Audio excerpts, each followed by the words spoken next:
Hi, everybody. How are you? It's Jay Victoria. And this is the weekly podcast I always record. If you're on Spotify, hello, through my voice. And if you're on YouTube, hello.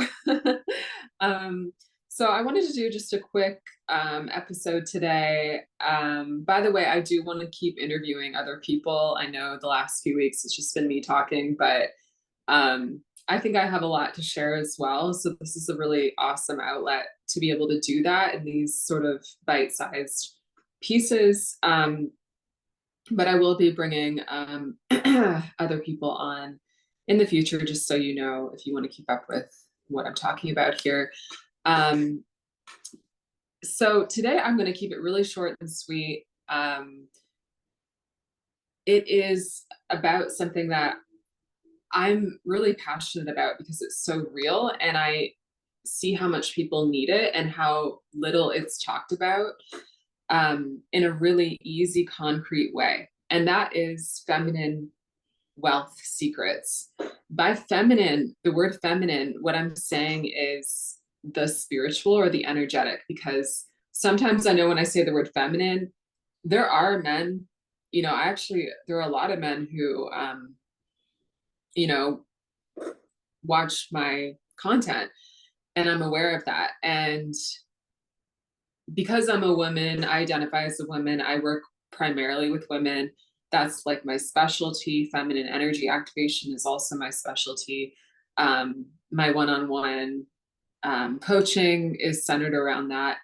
But I'm aware that we all have a feminine side and a masculine side, and these parts of us, these energies are equal in each of us. And it's just, we have different, like our anatomy is different. Our spiritual anatomy, if you will, is also different. So the way that we balance these two energies, depending on how you identify, male, female, non-binary, is going to be different. So I talk a lot about that in my content. So if you haven't seen me talk about that, definitely head on over to Instagram or Facebook, because I share a lot of secrets on how to balance these two energies depending on how you identify. And it is so important that you do that, because the balance of these two energies in you is you at your best, you at your clearest energy, you at your highest point of frequency, which manifests the highest timeline, meaning what all those words mean is that you live the life that you really want to live, and you feel like yourself, and you feel healthy and all the good things that you want.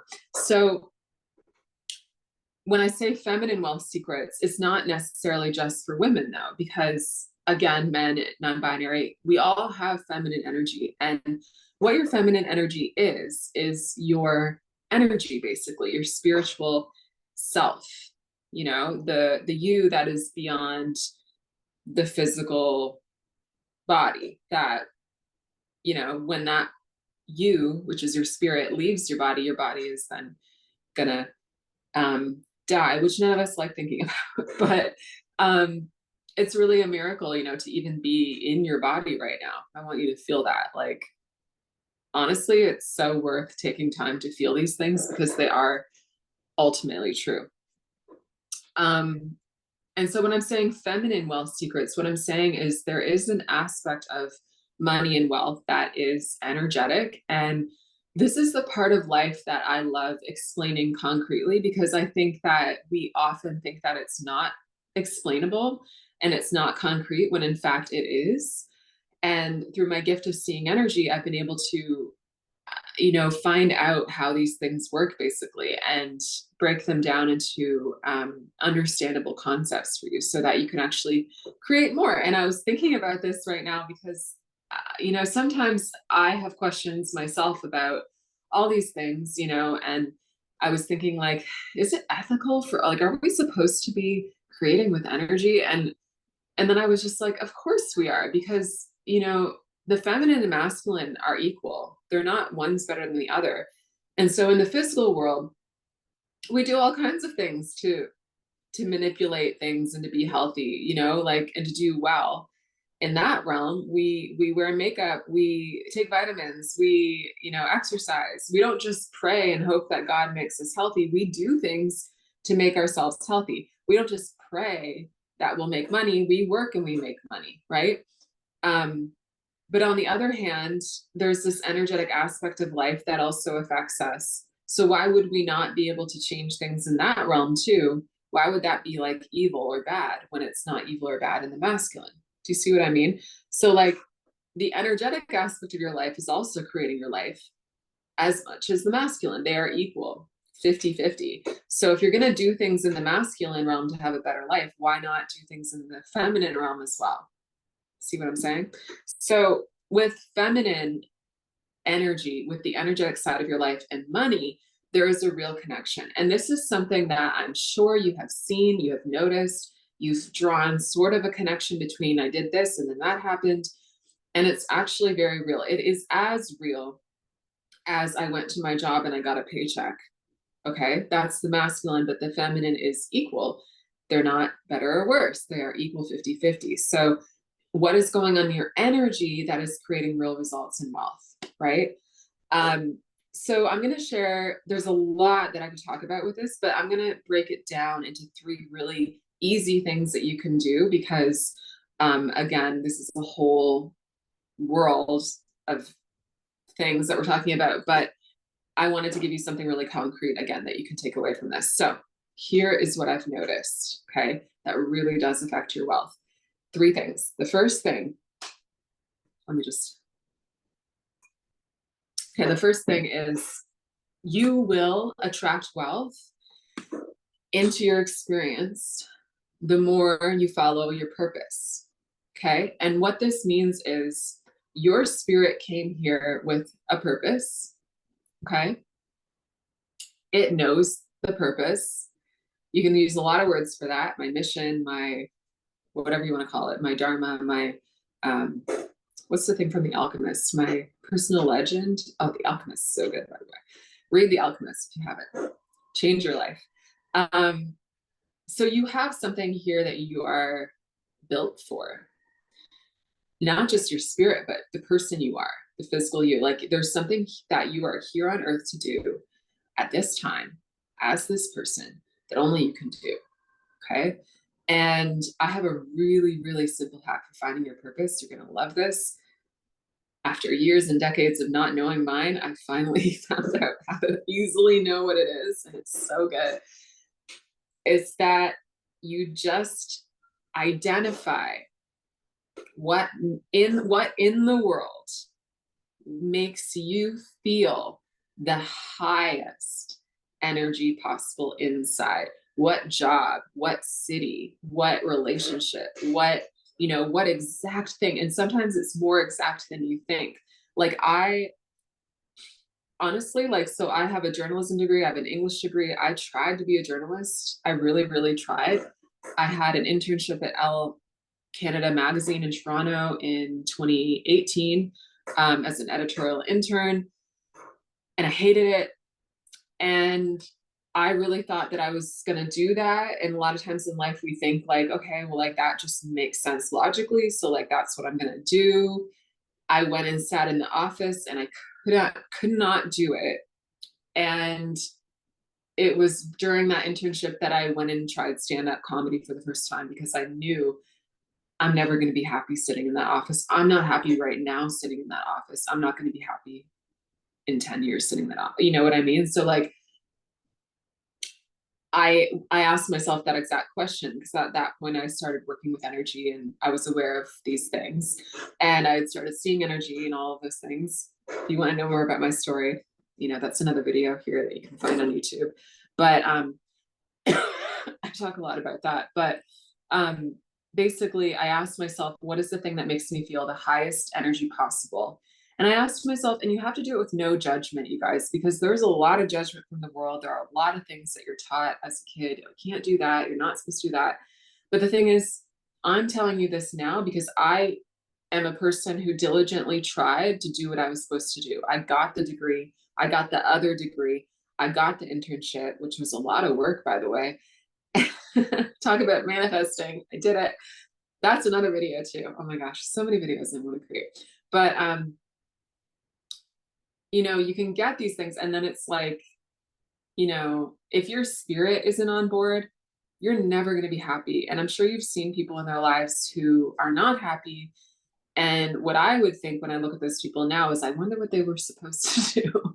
Because if you look people who do what they're supposed to do, it might seem something like totally outrageous, you know, like, I don't know. I love like Oprah. I love the founder of Spanx, Sarah Blakely. You know, there are people who do things, or Maya Angelou, who's a poet and a performer. Like, oh, God bless. Like, they're just so incredible, but it's their energy, right? And if they would have told, and a lot, this happens to a lot of us when we tell people what we want to do, they're like, that's crazy. You're insane. And you should never do that. There's no security, blah, blah, whatever the reasons are. But again, I'm telling you, I was somebody who really tried. I really tried to do the other thing. I was like, okay, all right, maybe I am crazy. Maybe that's never going to happen. And maybe, okay, I have to do what I'm, you know, the other thing that I don't, my soul doesn't want to do, but it's like, I could like it enough that, you know, have a nice life, blah, blah, blah, all the stuff. But the thing is, you have a purpose, and that's never going to change. And that's the good thing about your purpose, is it's not like flip-flopping, it's clear, very clear, actually. So what I'm saying is that your purpose can be very specific, because I asked myself, what is it that I want to do? And it honestly wasn't just comedy, it was a specific job in comedy at a specific TV show. That's what made me feel the highest energy. And I knew that because I got really sick in my early 20s with chronic Lyme disease. I didn't have a diagnosis for years, and I was literally dying. And at one point, I didn't even know I was dying because the doctors couldn't diagnose me. They told me I was fine. But you know when you're dying, right? And so during that time, everything one by one fell away because I couldn't go to school anymore. I couldn't work anymore. At one point, I had really bad agoraphobia because Lyme disease, the bacteria basically eats your brain, causes so many symptoms, including mental illness symptoms. So I thought I was mentally ill for like a long time, you guys. Whew. And and can laugh about it now though. Made it through. Anyway, so during that time, you know, again, agoraphobia, I couldn't go outside anymore. Okay, now I don't have that. Then my family started to question me. Okay, I don't have my dad. Okay, now I don't have my mom. Okay, now nobody, I don't have anybody, anything. I have God, and I have this TV show. And that's what happened for me. And that's what I held on to keep me alive. And I'm not saying the TV show because I'm manifesting it currently. I'm actually applying for it right now, which is really exciting. But anyway, manifesting and blessings. Okay. I make myself laugh because I don't just communicate linearly, I communicate energetically. That's the masculine and the feminine. Anyway, so that's why I might seem like I'm like la la la la, but I'm like doing all these things with energy. Anyway, it'll activate you. It's all good. And I stay on track, so don't worry. Okay, so anyway, what I'm saying is there are things in the outside world that if you had nothing else, that's another way to know what your purpose is. If you had nothing else anymore and you needed something to keep you alive, to keep you going, to give you just the slightest spark of light, you know, what would that be for you? I want you to think about that. Put yourself in that situation. If everything fell away and you were in a season of your life where you had to hang on, like literally the definition of living on a prayer, you know, by Bon Jovi, like hold on, you know, if you were in that season, what would be the thing that would keep you alive? What would be the thing here on planet Earth that would make you just hold on, you know? What would that be for you?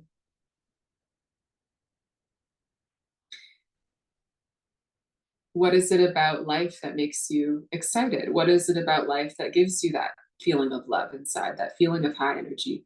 And what is that clear feeling of that highest frequency and nothing has ever gone above it? What is that for you? And I love what Paulo Coelho, who wrote The Alchemist, said. He does some great interviews, fantastic, really, interviews with Oprah.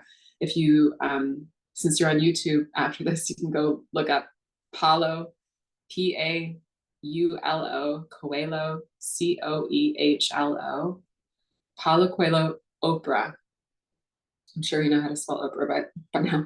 Um, he talks about this exact thing, your personal legend, is what he calls it. And basically it's what gives you, that passion. And he says, like, maybe your dad is telling you need to be a doctor, but you love gardening. You love the soil. He talks about that. I love that. And so what he says is like, that's how you create success. And that's what I'm telling you too. But I'm telling you this in terms of wealth, right? And so I said all of that to tell you that that's how you find your purpose. And then once you find it, you have to do it. And you have to do it every day. And you have to, I don't care if it's a million miles away, the thing that you want to do. I want you to throw yourself at it daily.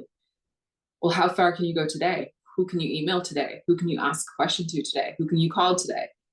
If you want, for example, like me, to be a comedy writer, as soon as I figured out that's what I wanted to do, I started writing for the show every day. And this was now almost 5 years ago. And so I still do that every day.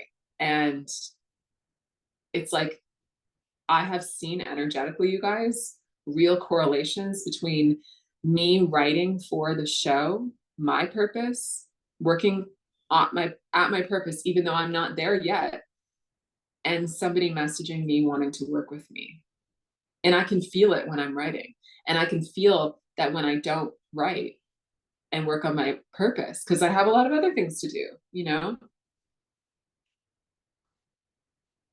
But if I don't do it, I notice that, okay, where are the things? Where's the money? Like, why am I not being provided for? But if I work on my purpose, I can actually feel things coming to me with each word I write. So when you are working on your purpose, you guys, you send out a powerful signal to God, the universe, the bigger picture, saying, I am alive, I'm here. And when you send out that signal, I am alive, my light is alive, I'm here, God is acknowledging you and saying, I'm going to provide for you because I can feel the eminence of your light. It's like this strange thing where, like, you're like, yeah, but duh, I'm alive all the time. And God knows that, but it's something more powerful. It sends out like, almost like, hey, I'm on track. And I'm on track, so you got to provide for me because I'm on track and I'm doing my thing. So it's almost like you get a reward for doing what you're supposed to do here. Does that make sense? It's like when you're thinking about jobs, by the way, what about your job being here on earth? Why are you here? You're at work right now, just being alive. So why are you here? When you do your job, you're going to get paid. See how that works? And that's why you see people creating wild success who are following their soul. Oprah, all these people I mentioned, like you see it everywhere, right? If you're really doing the thing that your soul is, that it's like the highest possible frequency for you, like, forget it. Like, you're going to have everything, So that's number one. Okay. Number two, how to invite wealth energetically is honestly so easy that we forget a lot, but it's just joy, because the energy of having money is going to make you joyful. When you get joyful first, like they say, like attracts like. So I found that is very true, and it's very frustrating, because I think a lot of times we'd rather be like, I'm miserable because I don't have money and I need the money so that I can be joyful. But it's always somehow the opposite. Be joyful and then money will come to you. So remember that the way that this works is that your energy creates your reality. Your energy, what's inside of you, the frequencies resonating inside of you, are manifesting constantly what comes into your life. So if you're sad, you're going to get sad. If you're happy, if you're joyful, you're going to get things that make you feel happy and joyful, including money. So just remember that. 3, by the way, one of my favorite ways to be joyful is just music and dancing. It's a perfect, fast way to raise your frequency. Gospel music, especially. It's my fave. Anyway, 3rd, this is such a good one, and I don't think we talk about this enough. I got the idea for this one from fairy tales. I'm in a new place now, but in the place I lived before, my roommate had a big thick copy of Grimm's fairy tales, and I decided to read some of it because I knew that there's so much, like, there's a reason why these fairy tales have lasted, you know, and are still interesting to us and relevant. And the thing that I read a few of the fairy tales and I realized, you know, the thing that keeps happening here that we're being taught about life through the fairy tales is that when you help, this is, I mean, go read any Grimm's fairy tale, you're going to see this, you guys. The characters who help somebody get help and they get saved. It's like I don't know a specific one that I could say. There's a lot of different ones, but like, for example, you know, a girl is walking along and there's a toad that's like, I'm just making this up, but like his like leg is caught under a rock and she's like, oh no, let me help you, toad. And then she helps the toad. And then um it turns out like the toad was actually a prince, and it, like he turned into the human version, and then she like marries him at the end. Like it's like that's what it's like. So, but that's all throughout the fairy tales. That's a pretty good fairy tale, right, guys? I just made that up. But basically the theme of the fairy tales is that you do something good for somebody and then you get something that you need. And then the opposite is also is also going on through all the fairy tales, which is the characters that are selfish and hurt people not only die, but they die like the funniest, terrible. Like I've never even heard anything so graphic. They die like the worst, you know? So like that's, I want you to think about your life that way too. If money is something that's going to be a reward for you, right? Something that you want to see happen for you, I swear that if you look for the opportunities along your path day to day, who is set in your path? You know, who are the toads, you know, won't call people toads or animals or whoever you're helping, but you know, it could be a toad. Who is set in your path as you go along day to day, that is actually an opportunity for you to invite wealth. And I started doing this actually the other week, and it is so crazy, you guys. Oh my God, so crazy. Like I did a good deed. I won't say what it was because I'm still kind of working on it, but it was like a pretty big one. I got my first client from here on YouTube. If you're watching on YouTube, I'd never got a client from YouTube before. I got an email from somebody saying, I want to work with you. And I remember, and I was thinking like, I wonder what I did to invite that. Cause it came, I mean, it seemed like it came out of nowhere. And I think if we're not thinking about things in terms of energy, we're just like, it did come out of nowhere. Or like I put an offer out there, that's why it came. But I went and I looked at the time of the email she sent me. I'll put my email in the description. So if you want to work with me, you know, you can do that. But I looked at the time that she sent the email, and you know what? It was exactly, and I'm not even kidding, it might have been even like down to the minute, the exact moment where I decided I was going to do this good deed. Because it was after I was at my part-time job. I was in the train station, I was looking at my phone and I saw something, and I remember thinking like, oh my God, I think I'm going to do this. And I don't know if I should, but I think I'm going. And then I was like, I'm going to do it. And it was literally exactly around the same time that I got the email from her saying, I want to work with you, pay in full client, wonderful, love working with her. So don't sleep on good deeds, you guys. Seriously, it is an invitation for wealth, not just wealth, but good things to come to you in all forms.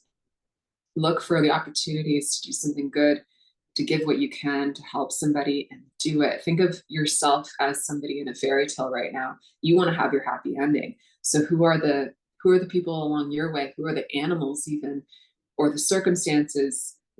You know, we're always complaining about how bad the world is, but I mean, that's just more opportunities to do good. You know, whenever I see somebody on the street now who can't eat or who has a sign here in New York City, I stop now. And even if I don't have money or I don't have food, I stop and I say hi and what's going on, and I'm going to pray for you. And I actually do pray for them because I have that to give. you always have something to give, you know?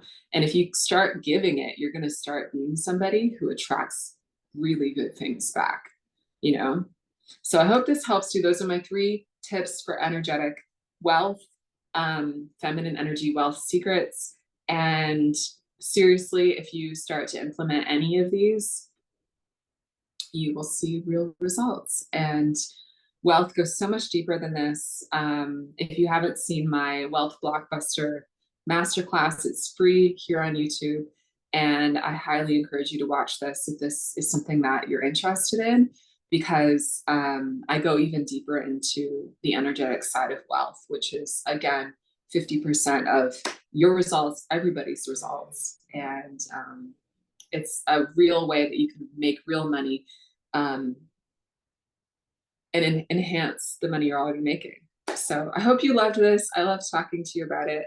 Hope you have a wonderful day, and I'll see you next week for the podcast. Bye.